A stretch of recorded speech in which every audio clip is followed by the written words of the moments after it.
तर पछिल्लो समय विश्व राजनीतिले एउटा नयाँ मोड लिँदै गरेको परिप्रेक्ष्यमा हाम्रो उदय पनि भएको हो। वास्तवमा भन्नुहुन्छ भने समाज जुन ढङ्गले अगाडि बढेको थियो त्यसमा एउटा विद्रोह गरेर हामीले राजनीतिक दलको सुरुवात गरेका हौँ। त्यो आफैमा यथास्थितिमा चलेको समाजलाई अलिकति परिवर्तन गर्नुपर्छ भनेर हामीले सुरु गरेको एउटा विद्रोह थियो। तर यो विद्रोह, क्रान्ति जस्ता शब्दहरूलाई केही राजनीतिक दलहरूले, अझ केही आस्थावान राजनीतिक दलहरूले, घटकहरूले आफ्नो पेवा विद्रोह भनेको समाजको निरन्तरको प्रक्रिया हो जस्तो लाग्छ हामीलाई।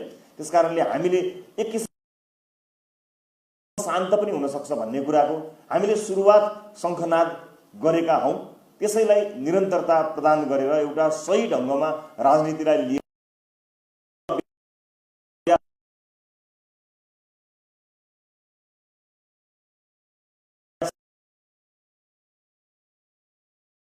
पनि केही पनि छैन।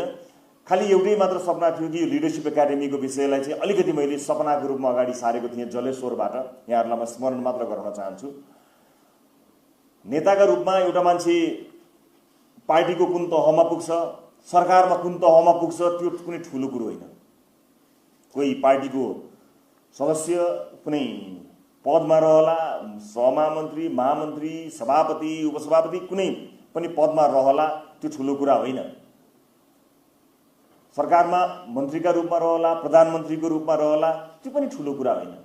तर मुलुकलाई कस्तो नेतृत्व दिँदैछौँ हामी, एउटा समाजले कस्तो नेतृत्व तयार गर्दैछ भन्ने कुरा अबको युगलाई आवश्यक पर्ने कुराका लागि लिडरसिप एकाडेमीको अवधारणा आएको हो। अर्थात् लिडरसिप एकाडेमीले हरेक तह र तबकाका नेतृत्वलाई आफ्नो सम्बन्धित ठाउँमा काम गर्नको निमित्त के कुराको आवश्यकता पर्दछ, राजनीतिक गुणभन्दा बाहेकका कयौं गुणहरूले भरिपूर्ण हुन सक्यो भने मात्रै परिवर्तनमा योगदान दिन सकिन्छ।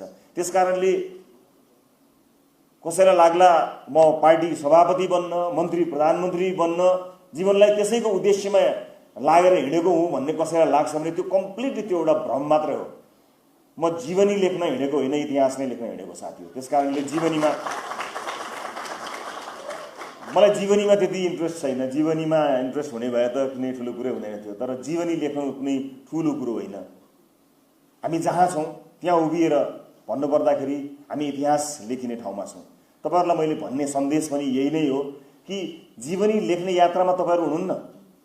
जीवनी नै लेख्ने हो भने तपाईँहरू सबैको एक एकजनाको राजनीतिमा आएपछि मात्र होइन, चुनाव जितेपछि मात्र होइन, चुनाव जित्नु अगाडिको तपाईँको व्यक्तित्व नै आफैमा एउटा सफल जीवनी छ। म कयौं यहाँ सफल साथीहरूको अनुहार यहाँ हेर्न सक्छु। आफ्नो पेसामा अब्बल क्षमतावान साथीहरू हुन्छ जसको जीवनी आफैमा गजबको छ। बेस्ट सेलर किताबै लेख्दा पनि तपाईँको हुन सक्ने जीवनी छ।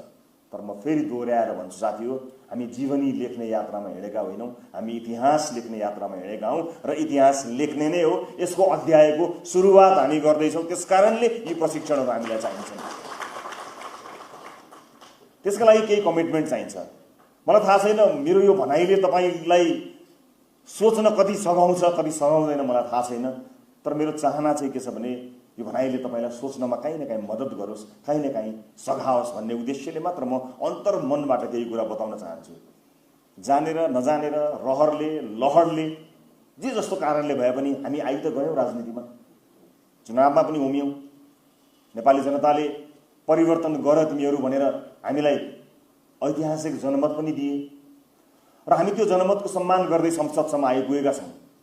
तर चुनाव जित्दैमा हामी सर्वगुण सम्पन्न हुने होइन। चुनाव जित्दैमा हामीले सम्पूर्ण ज्ञान अथवा आफ्नो क्षेत्रका सम्पूर्ण आवश्यक कुराहरूको जानकारी प्राप्त गर्नुको त्यसको प्रमाण होइन।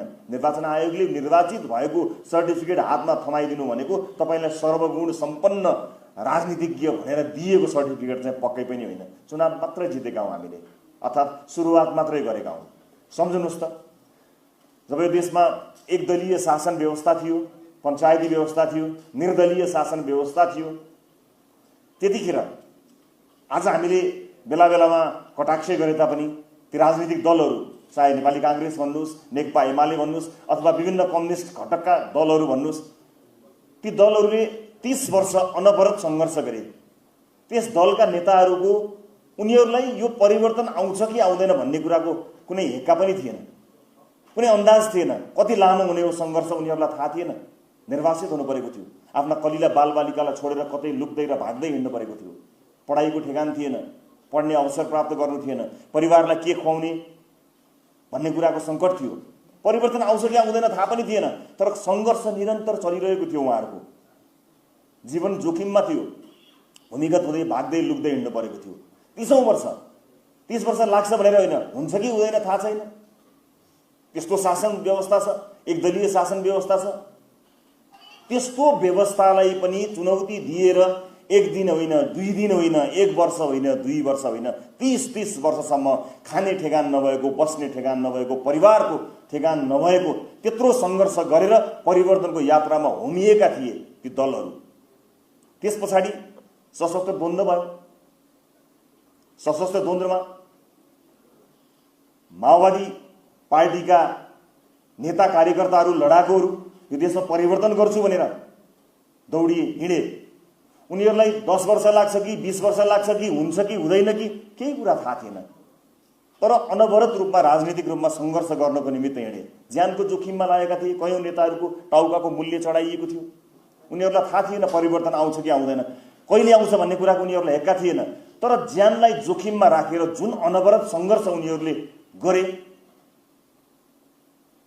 जसको जेसुकै उद्देश्यता भए पनि, कुनै आस्थाका हिसाबले, विचारका हिसाबले हामी त्यहाँ सहमत हुन नसके तापनि परिवर्तनको एउटा बाटोमा होमिएका ती राजनीतिक मानिसहरू, उनीहरूलाई थाहा थिएन के परिवर्तन आउँछ कि आउँदैन, व्यवस्थै परिवर्तन गर्न सकिन्छ कि सकिँदैन, यो फेर्न सकिन्छ कि सकिँदैन, प्रणाली बदल्न सकिन्छ कि सकिँदैन, उनीहरूलाई केही पनि थाहा थिएन। त्यस्तो सङ्घर्ष गरेकोबाट आएर राजनीति आज यस्तो ठाउँमा आइपुगेको छ कि हामीलाई त थाहा छ, हामीलाई थाहा छ चुनावमा जाँदा पनि हाम्रो बहुमत आउँछ भन्ने हामी सबलाई थाहा थियो। सब थाहा पाएको यति सजिलो सङ्घर्ष आजसम्म इतिहासमा दुनियाँमा कहिले पनि गरेको छैन, कसैले पनि गरेको छैन यति सजिलो सङ्घर्ष। हामी त्यति सजिलो सङ्घर्षबाट आएका हौँ। तर यो सङ्घर्ष यति सजिलो पार्नुभन्दा अगाडि जुन गाह्रो सङ्घर्षको यात्रा यो देशका राजनीतिज्ञहरूले गरे, त्यो जग त हामीसँग छ नि। राजनीतिका रूपमा, पार्टीका रूपमा हामी अलग हौँला, विचारका रूपमा हामी अलग हौँला, सिद्धान्तका रूपमा हामी अलग हौँला, तर मुलुकमा राजनीतिक परिवर्तनका हिसाबले खनिएको त्यो जगमा गरिएको दुःख जस्तो दुःख तपाईँ हामीले अहिले पनि गर्नु परेन, भोलि पनि गर्नुपर्ने छैन। अब 5 वर्ष हामीले काम गर्नुपर्नेछ। मलाई अहिले पनि साथीहरू कहिलेकाहीँ भन्नुहुन्छ, सभापतिज्यू म त सुरुवातदेखि लागेको मेरो त योगदान यति छ भनेर कहिलेकाहीँ साथीहरू मलाई योगदानको मूल्य माग्न ढोका ढकाउनुहुन्छ। मलाई दुःख लाग्छ। यो पार्टीमा योगदानको मूल्य माग्ने बेला मेरो पनि भएको छैन साथीहरू। मैले पनि यो मूल्य माग्ने गरी योगदान दिएको छैन। योगदान त अब दिने हो। यो सङ्घर्ष हेर्नुहोस् त, यो क्रान्ति, इतिहासकै सबभन्दा सजिलो क्रान्ति। घरमा खाना खाएर निस्किनुहुन्छ, बालबच्चा परिवारहरू सकुशल छन्, कहीँ लुक्दै भाग्दै हिँड्नु पर्दैन। डाइनिङ टेबलमा तातो खाना पुरेर बसेको हुन्छ तपाईँलाई, सबैले नमस्कार गर्छन्, ओरपर क्यामेरा छन्, वाहवाही छ, अन्तर्वार्ता लिन विभिन्न स्टुडियोमा तपाईँहरूलाई भ्याइ नभ्याइ छ। यति क्रान्तिलाई पनि परिणाम दिन सकिएनौँ भने तपाईँ हामी नालायक भएर निस्कन्छौँ। म यति कुरा भन्न चाहन्छु। बदल्ने मात्र, व्यवस्था बदल्ने क्रान्ति मात्र क्रान्ति होइन साथी हो, अवस्था बदल्ने क्रान्ति पनि एउटा ठुलो क्रान्ति हो। हाम्रा हातमा जनताले त्यो ताकत, त्यो शक्ति दिएका छन्। त्यसैले अब यतिखेर म तपाईँहरूको मनको कुरा भन्छु, तपाईँहरूलाई अलिकति दुःख लाग्ला, त्यो लागोस् भन्ने पनि म चाहन्छु। किनकि हामीमध्ये यति धेरै मानिसहरूले जितेर आयो, तर सबैजना मन्त्री हुन सकेनौँ। कहीँ न कहीँ, कतै न कतै म हुनुपर्ने थियो, म भइन भन्ने कुराको दुःख त कहीँ न कहीँ छ साथीहरूलाई। ल भइएन मन्त्री त केही भएर भने यो समितिको सभापति त मलाई त बनाउनु पर्थ्यो नि, यत्रो योगदान छ मेरो, त्यति पनि मलाई बनाएन भनेर चित्त दुखाएर यसो देख्दा हाँसे पनि, यसो मनमा अलिकति घाउचोट त साथीहरूले राख्नुभएकै छ। तर म तपाईँहरूलाई यति कुरा बताउन आज यहाँ उपस्थित भएको छु साथी हो, सांसदका रूपमा हामीले यो देशको इतिहासलाई दिन सक्ने योगदान एकपटक तपाईँले हेर्नु र देख्नुभयो भने त्यो कुनै मन्त्रीले अथवा कुनै समितिको सभापतिले वा पार्टीको पदाधिकारीले भन्दा धेरै छ। मात्र तपाईँहरूले एकपटक पानाहरू पल्टाएर आफूले के गर्न सकिन्छ भन्ने कुरा हेर्न सक्नुपर्छ। यति मात्र तपाईँहरूले बुझ्न सक्नुभयो भने परिवर्तन सम्भव छ। हामीले सांसदका रूपमा विधेयकहरूमा काम गर्नुपर्ने छ। कानुन निर्माण, मैले धेरै पटक यो कुरा बताएको छु, कानुन निर्माणमा हामी काम गर्नुपर्ने छ। हामीले सामाजिक प्रतिष्ठा चाहिँ मन्त्री भएपछि या अर्को कुनै सरकारी गाडी लिएर एउटा गार्ड बोकेर हिँडिसकेपछिको सामाजिक प्रतिष्ठालाई सफलताको मानक र सूचक बनाएका छौँ भने हामी रङ डिरेक्सनमा छौँ, हामी गलत बाटोमा गइरहेका छौँ। र म तपाईँलाई यति कुरा चाहिँ भन्न सक्छु कि गलत बाटोमा हिँडेर गन्तव्यमा चाहिँ कहिले पनि पुगिँदैन। प्लिज मेक अ युटर्न, त्यो रङ बाटो हो, एकपटक त्यसबाट फर्किनुहोस्, युटर्न गर्नुहोस्। अस्ति भर्खरै होइन हामी चुनावमा गएको साथी हो, घर घरमा हामीले कुनै घर छोड्यौँ हात जोड्न, साष्टाङ्ग दण्डवत समेत गऱ्यौँ, हामीले ढोग्यौँ, हात जोड्यौँ, नमस्कार गऱ्यौँ, मलाई एउटा भोट पाए त मलाई केही पनि चाहिँदैन भन्यौँ, हामी गिडगिडायौँ, हामीले हात जोड्यौँ जनताको। हाम्रो विनम्रता कहाँ थियो? कति विनम्र थियौँ हामीले, हामीलाई के चाहिएको थियो? एउटा घर पनि नछुटोस् है। घर दैलोमा जाँदा पर कति पर पुगेपछि त्यो घर छुट्ला कि भनेर कत्रो पिर थियो, कत्रो विनम्रता थियो हाम्रो। आज हामी त्यही विनम्रतामा छौँ।